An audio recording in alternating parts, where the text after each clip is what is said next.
Nuestra clase de hoy vamos a ver sobre los costos. En este caso vamos a ver el primer costo, que sería el absorbente o costo total. Este método es usado tradicionalmente para el costeo de productos en la contabilidad financiera. Se utiliza básicamente para servirle de herramienta de información a usuarios externos. Este método considera como costo del producto todos los recursos consumidos dentro del departamento de producción. Es importante mencionar aquí, costos de producto son todos los recursos que están dentro del departamento de la producción, sin importar su comportamiento en volumen o actividad, es decir, si son variables o si son fijos. Por lo tanto, el producto absorbe todos los costos de producción. En el siguiente veremos el costo unitario. El costo unitario del producto consiste en la materia prima o directa, la mano de obra directa, costos indirectos de fabricación variables, los costos indirectos de fabricación fijos. Así, el costo absorbente asigna una proporción del costo indirecto fijo de manufactura a cada unidad de producto junto con los costos variables de manufactura. Esos son todos los productos que consisten o que entran dentro del costo unitario. Es importante analizar estos conceptos porque ya después vienen en las tareas prácticas o tareas teóricas algunos conceptos donde ustedes tienen que recordar cuáles son los costos unitarios. Por ejemplo, aquí pues la materia prima, la mano de obra, los costos indirectos de fabricación, fijos y variables. O sea, serían como 4 ya de cajón. Luego tenemos el costeo directo o variable, que es un método utilizado en el medio administrativo con el fin de que facilita la toma de decisiones. Bajo este método se considera como costos de producto únicamente los recursos de carácter variable consumidos dentro del departamento de producción, o sea, solamente los materiales directos, la mano de obra directa, solo si es variable, y los costos indirectos de fabricación variables. Los costos de mano de obra directa fija o los costos indirectos de fabricación fijos se consideran como costos del periodo, de tal manera que ningún costo fijo de manufactura se trata como costo del producto, generando que el costo unitario del producto en inventario o el costo en ventas no tenga ningún costo fijo. O sea, que diferenciar entre los costos variables y los costos fijos en esta parte. Luego tenemos las ventajas del costeo variable. Una de las ventajas sería que causa menores confusiones, pues nos permite que existan costos fijos de fabricación aplicados de más o de menos. Otra ventaja sería la utilidad reportada. Sigue lógicamente las fluctuaciones de las ventas y no de la producción. Solamente se basa en lo que es ventas. Otra ventaja sería los análisis de costo, volumen, utilidad y del punto de equilibrio, que es lo que ya miramos anteriormente sobre el punto de equilibrio y sobre el volumen de utilidad. Los resultados de las líneas de productos y otros segmentos del negocio pueden ser medidos en términos de margen de contribución sin tener asignaciones arbitrarias de costos fijos. Otra ventaja sería que el análisis de los aplicables para la fijación de precios de venta es simplificado y afinado. El costeo variable es compatible con la contabilidad de costo estándar y describe mejor el modo de calcular los costos del producto cuando se prepara un estado de resultados con el enfoque de margen de contribución. También el margen de contribución ya lo estuvimos viendo en uno de nuestros ejercicios para determinar el punto de equilibrio. Aquí tenemos nuestra diferencia entre el costo absorbente y el costo directo. En el costo absorbente distribuye los costos fijos de producción entre las utilidades producidas, mientras que en el costeo directo considera los costos fijos de producción como el costo de un periodo. ¿Okay? Aquí vemos una diferencia en ambos. La segunda diferencia sería que en la evaluación de los inventarios influye ambos costos, variables y fijos de producción, mientras que en el directo, al evaluar los inventarios, solo contempla los costos variables de producción. Para el costo absorbente tenemos que en este método no se dividen los costos variables y fijos, y en el directo hace una división entre costos variables y fijos. O sea, en uno no se divide y en otro sí se dividen los variables y los fijos. Como última diferencia sería que utiliza el concepto de utilidad bruta, y en el costo directo utilizamos el concepto de margen de contribución. Luego tenemos lo que es el costo o costeo por rendimientos. Sostiene que incluso el coste de variable promueve todavía un exceso de costos con los inventarios. Argumenta que solo los costos de los materiales directos son verdaderamente variables para propósitos del método de costeo de rendimientos, pero que es a grandes rasgos lo que es el costo de rendimientos. Trata de todos los costos excepto aquellos relacionados con los materiales directos, como costos del periodo en el cual son incurridos. Solo los costos variables de los materiales directos son costos inventariables. Este método, por ser una propuesta reciente, no es muy utilizado por las compañías. Y vemos aquí una tablita que es el costeo de rendimiento. No es permitido para propósitos de reportes externos a la contabilidad financiera. Si la producción es mayor a las ventas, el coste de rendimientos presenta una menor utilidad operativa de los tres métodos de costeo. Aquí tenemos como que las diferencias, ¿no? Si la producción es menor a las ventas, la utilidad operativa es mayor, el costeo de rendimientos, y si la producción es igual a las ventas, la utilidad será igual a la obtenida por el costo de absorción y el costo directo. La teoría de las restricciones describe los métodos para maximizar la utilidad operativa cuando existen cuellos de botella. Ahorita vamos a ver cómo es que son los cuellos de botella y cómo son los pasos a seguir, ¿no? Este método describe tres unidades de medida: la contribución de rendimientos, que es igual a las ventas menos los costos de materiales directos en el costo de ventas. El otro serían las inversiones, son iguales a la suma del costo de los inventarios de materiales directos, trabajo en proceso y del producto terminado. Ya después lo vamos a ver como en fórmulas. Costos de investigación y desarrollo y costos en los equipos y edificios. Costos operativos son todos los costos diferentes de materiales directos incurridos para generar la contribución de rendimiento. Y aquí vemos los pasos claves para manejar los cuellos de botella. Y el paso 1 sería reconocer que el recurso de cuello de botella determina la contribución de rendimiento de la empresa como un todo. O sea que todo lo vamos a meter en esta parte, ¿no? 2. Investigar y encontrar los recursos, cuellos de botella, al identificar los recursos con grandes cantidades de inventarios a la espera de ser procesados. Paso 3. Subordinar todos los recursos que no son cuellos de botella al recurso cuello de botella. Esto es, las necesidades del recurso cuello de botella determinan el programa de producción de los recursos que no lo son. El paso 4 sería tomar acciones para aumentar la eficiencia y la capacidad en el cuello de botella. El objetivo es aumentar la contribución de rendimiento menos los costos incrementables de tomar dichas acciones. Para entender mejor este sistema de costeo, vamos a calcular la utilidad de un periodo basado en la información del ejemplo 1 y realizaremos las diferencias sustanciales entre los tres métodos. Ahorita vamos a checar esos métodos y el ejemplo. Y aquí tenemos, ¿no? La capacidad normal de una planta es de 20.000 unidades por mes o de 240.000 por año. Los costos variables estándar por unidad, que vienen siendo los materiales directos, manos de obra, carga fabril variable, para un total, o sea, esto ya sería un total de todo el variable, serían 6, y la carga fabril fija por año o por mes, tenemos las dos cantidades, 300.000 y 25.000. Y luego tenemos lo que es, o por unidad, la capacidad normal, tenemos 1.25 que es por unidad normal. La base de unidades de producción se usa para la aplicación de carga fabril. Y los gastos fijos de mercadeo y administración nos dice que son por mes, son 5.000 y de 60.000 por año. Los gastos variables de mercadeo y administración son de 0.20 por unidad y el precio de venta de cada unidad es de 10.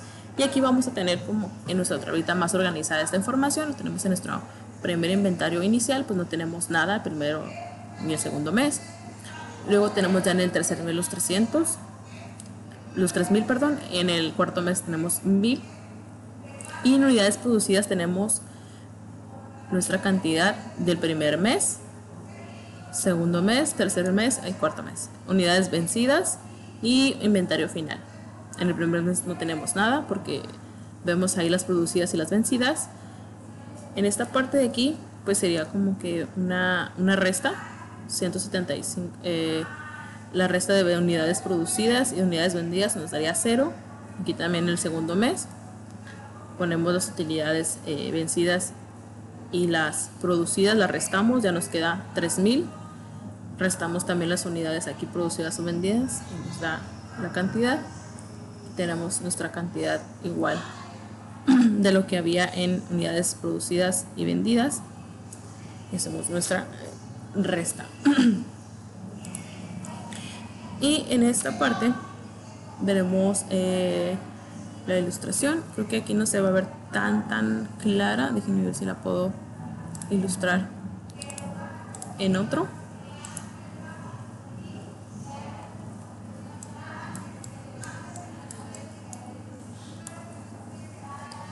Sí, aquí está.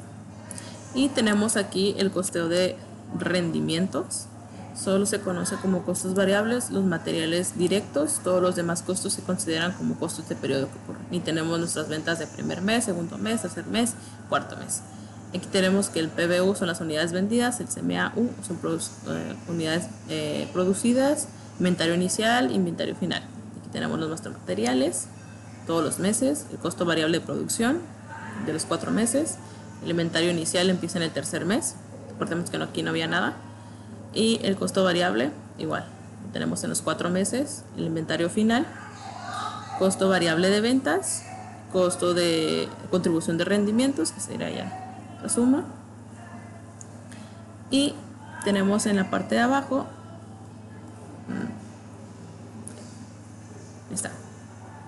tenemos en la parte de abajo de manufactura en los 4 meses. Aquí nos dice carga fabril es igual a las cantidades producidas más la fabricación de variables producidas más el gasto de mercado fijo. De manufactura en los 4 meses, de administración y mercadeo en los 4 meses. Aquí sería lo que es la utilidad operativa de cada uno.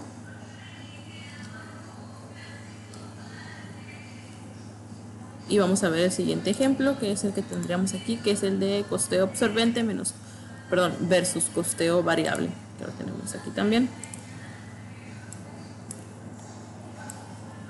Tenemos aquí nuestro costeo absorbente versus el costo variable, ¿no?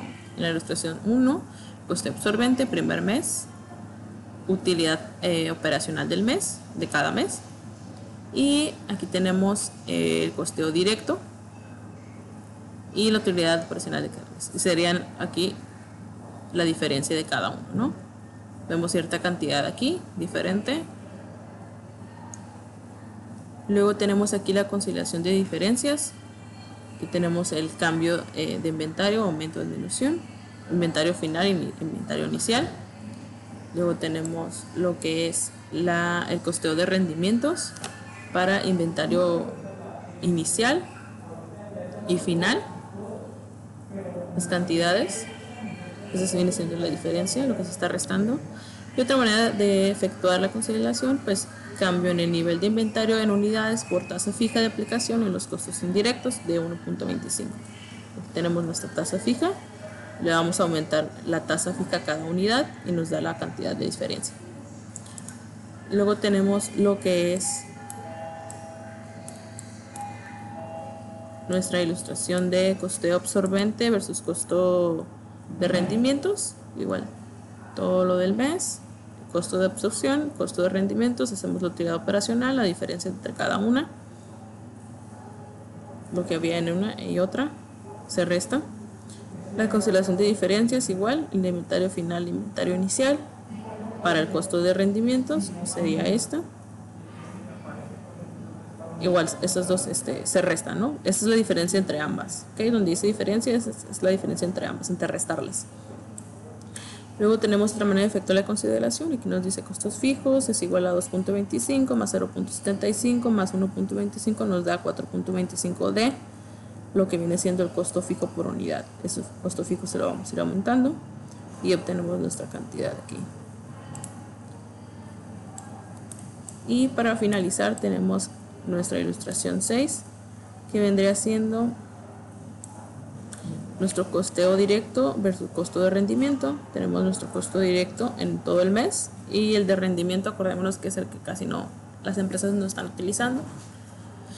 Aquí tenemos la diferencia entre ambas y luego viene la consideración de diferencias. En la primera ilustración tenemos el costeo directo, que es el inventario final e inventario inicial, y en la parte de abajo sería la diferencia de cada uno.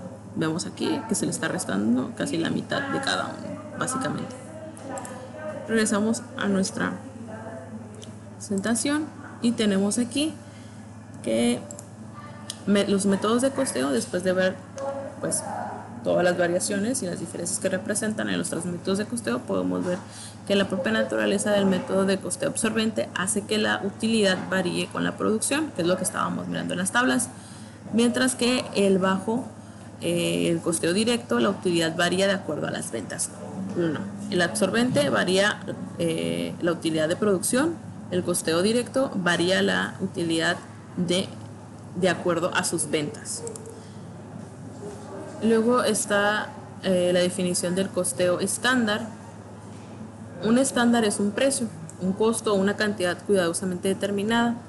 Por lo general se expresa en base unitaria, o sea, en uno, y sirve como fundamento para los registros contables, que son calculados considerados las condiciones económicas, la eficiencia y la efectividad, la capacidad de planta, los recursos con que se cuentan, entre otros, dentro del entorno o del ambiente empresarial. Es decir, este método anticipa y predice el costo de un producto, ya sea bien o un servicio, en todos sus elementos y elementos en condiciones normales de producción, y luego lo compara y se ajusta con los costos en los cuales se incurrió, y así poder medir su comportamiento y la actuación de las personas encargadas de su control. Esto es a grandes rasgos lo que es un costo estándar. Por ahí vamos a ver algunas actividades que les van a pedir relacionar cuál es la definición sobre el costo estándar.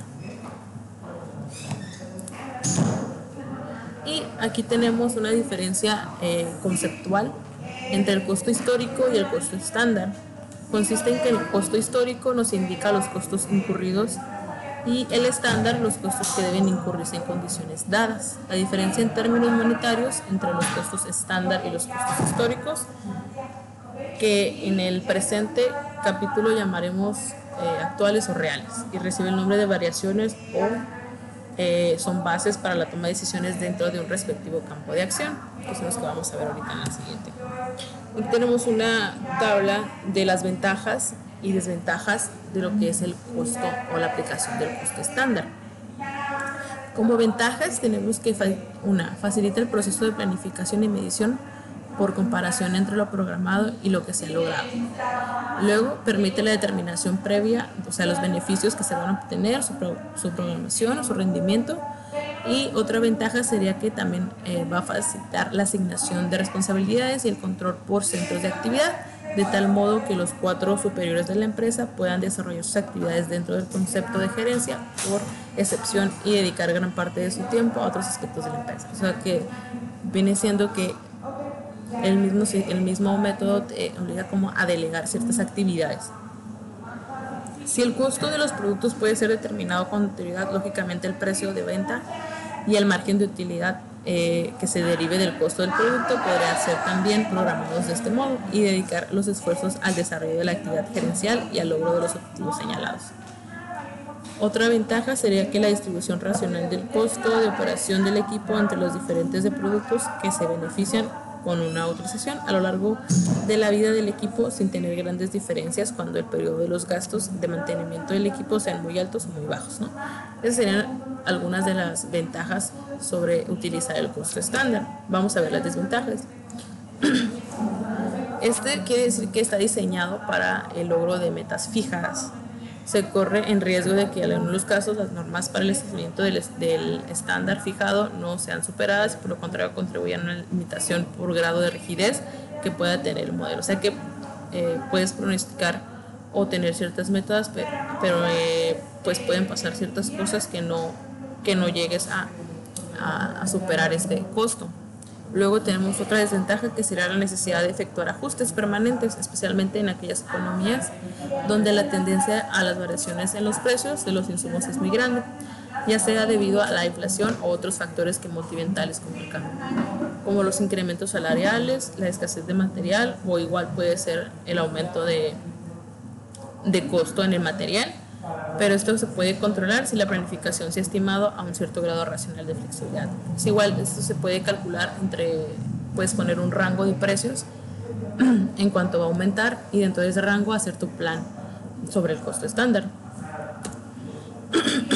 Tenemos aquí nuestras variaciones en el costo estándar o desviación estándar. Es la diferencia entre el costo real actual y el costo estándar. Y aquí tenemos nuestra fórmula, que sería variación es igual a costo real menos costo estándar. Y para sacar el costo estándar, pues hacemos solamente lo mismo, sumamos el costo real más la variación y tenemos el costo estándar. Si el estándar es más bajo que el costo actual, se dice que la variación es desfavorable o sobre el estándar. Si el costo actual es más bajo que el costo estándar, se dice que la variación es favorable o debajo estándar, ¿no? Aquí tenemos dos cuestiones. Puede salir más o menos, y cuando nos salga más es desfavorable y cuando nos salga menos es favorable. Aquí tenemos, ¿no? Desfavorable y favorable, ¿no? El costo estándar, si es mayor es desfavorable, si es menor es favorable. Y vienen varias variaciones, que son las variaciones del material. En el costo de materiales puede clasificarse en variación en precio y la variación en calidad, ¿no? O sea, es lo que les mencionaba, puede variar el rango del precio en el que se está costando el material, o igual puede bajar la calidad del mismo material, ¿no? Luego tenemos la variación de materiales en precio, que es el precio que se termina multiplicado la cantidad realmente consumida por el precio actual y busca la diferencia con la cantidad realmente consumida del precio. O sea, solamente lo que se está consumiendo de material es lo que se está multiplicando para obtener el precio.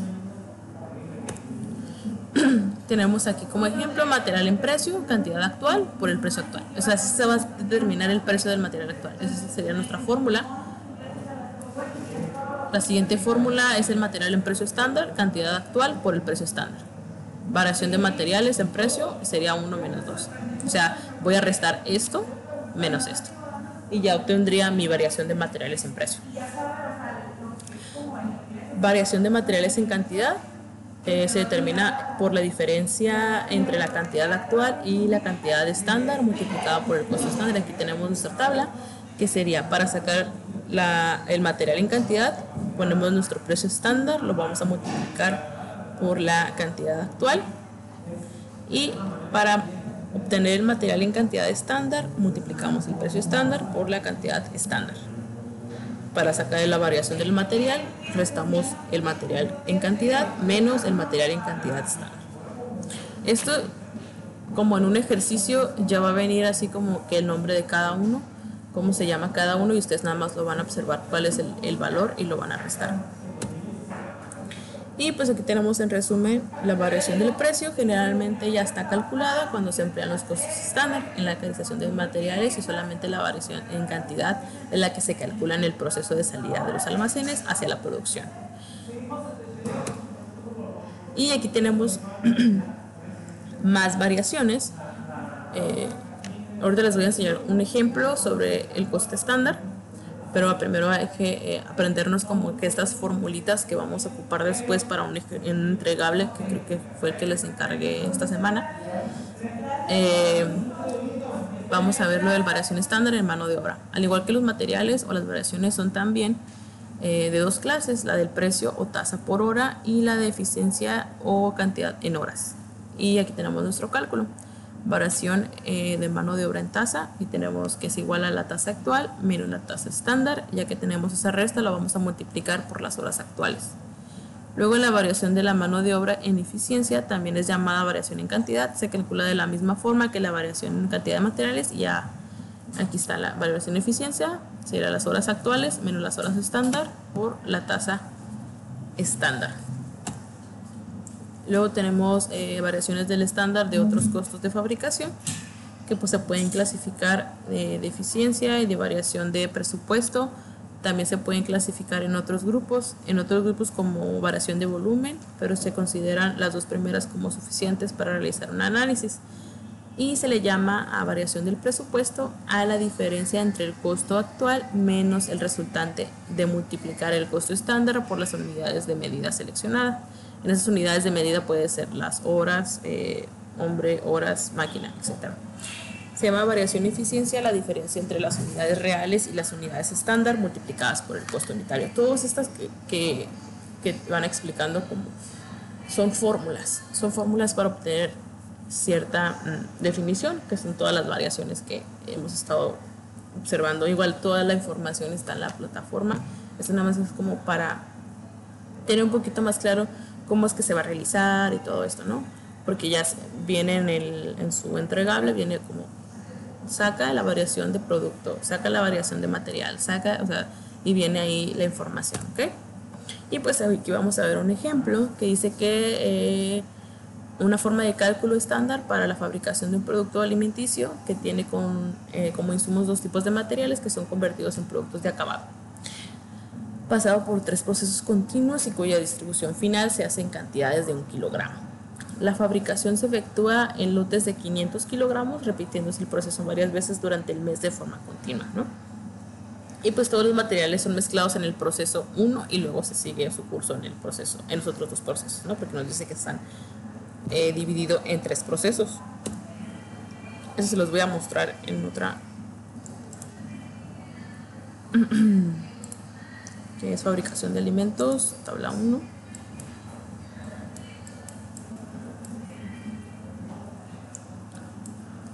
Aquí está.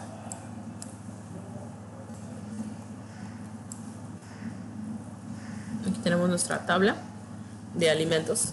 Y pues ya nos mencionaba sobre el problema sobre qué es una fábrica de alimentos, el cálculo de costo estándar de artículo, ¿no? Y aquí tenemos nuestros materiales directos, que son 300 kilogramos de material, 320 kilogramos del material B, porque acuérdense que son diferentes tipos de mezcla, y el total de kilos del material pues serían 620. Aquí nos dice cuánto nos cuesta cada uno, se hace la multiplicación y obtenemos el costo, ¿no? Aquí. En la cocción se merma el 15%, pues ustedes saben, serían en lugar de tener tantos kilos, ya tenemos aquí 93 kilos, ¿no? En desperdicios normales en el manejo de materiales, pues se pierde otros 27 kilos. Y rendimiento neto del material, pues ya nos quedan 500 kilos. Y aquí tenemos el coste estándar de materiales por unidad. Era lo que teníamos aquí por unidad. Así son los 500 kilos que al final tenemos. Ya nos da nuestra cantidad. Y tenemos aquí en mano de obra directa 14 horas en un proceso. En el proceso 2 son 10 horas. Y en el proceso 3 son 8 horas. Y pues cada uno nos está costando cuánto, ¿no? Hay que multiplicar esas horas por cada material y al final nos da la cantidad. Y luego tenemos el costo estándar de obra por unidad, ya es la cantidad que nos estaba arrojando aquí, de los 500 kilos. Y tenemos otros costos de fabricación en base a horas de la mano de obra, que son 32 horas. Eso es lo que nos cuesta y al final el costo estándar por unidad son los 500 kilos. Y aquí tenemos nuestro dinero, ¿no? En sí, lo que nos costó. Luego tenemos lo que es la variación estándar del material, que es lo que igual lo veremos aquí en la tabla de acá.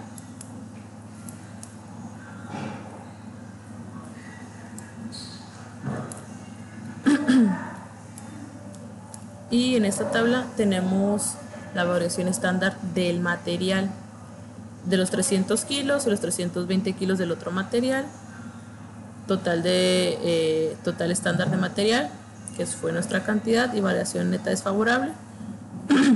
Esto es lo que nos queda de los 310 kilos, 320 kilos de aquí, cuánto nos está costando, y al final tenemos total de actuales en material. Luego tenemos aquí en esta parte la variación de material en cuestión de precios. La cantidad actual por precio, 310 por 1.98, nos da 613.80, perdón, 613.80, cantidad actual por precio estándar, lo multiplicamos y ya hacemos nuestra resta y nos da la variación es favorable o bajo o de bajo costo, dado que el costo estándar es mayor que el costo actual, ¿no? Que es lo que estábamos observando, ¿no? Dado que el costo estándar es mayor que el costo actual. Aquí nos da mayor. Este es mayor que este, entonces cuando nos salga mayor quiere decir que es favorable, ¿no? Luego tenemos la siguiente variación de cantidad de material.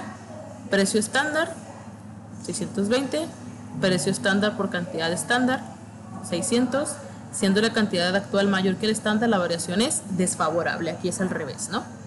Luego tenemos el resumen de variaciones de precio-calidad, precio favorable, tenemos el bajo descuento estándar, variación de cantidad, que fue el desfavorable, que nos salió aquí de 20, hacemos una resta y nos da la variación neta de 13.80 sobre el estándar, ¿no?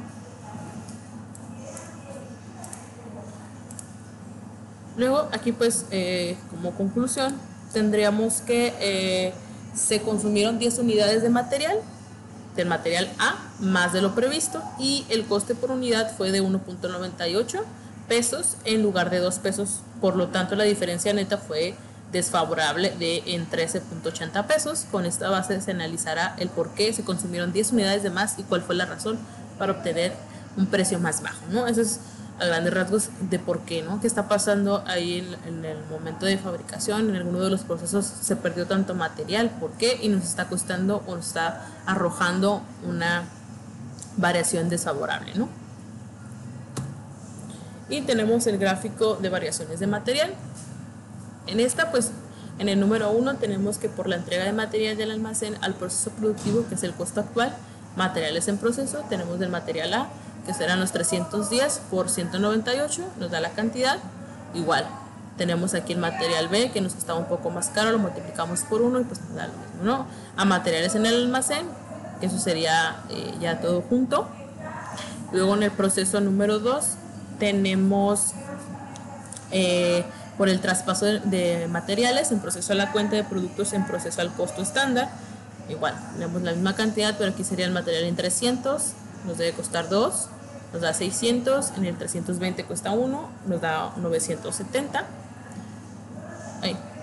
Y aquí en el registro 3, la variación del final de producción, que vienen siendo los dos que nos salieron, materiales en proceso 6.20, variaciones en cantidades de material de 20, y variaciones en precio de material, pues es lo que estábamos hablando, materiales en proceso, son las cantidades que nos salieron atrás en las otras operaciones.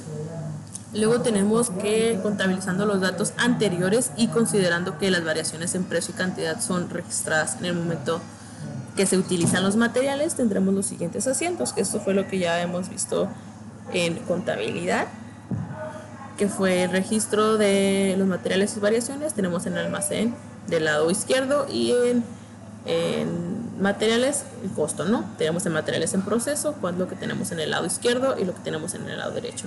Acuérdense del cargo, del abono y el cargo, productos en proceso, variación en proceso material y variación en cantidades de material, ¿no? Y eso sería todo. Me falta enseñarles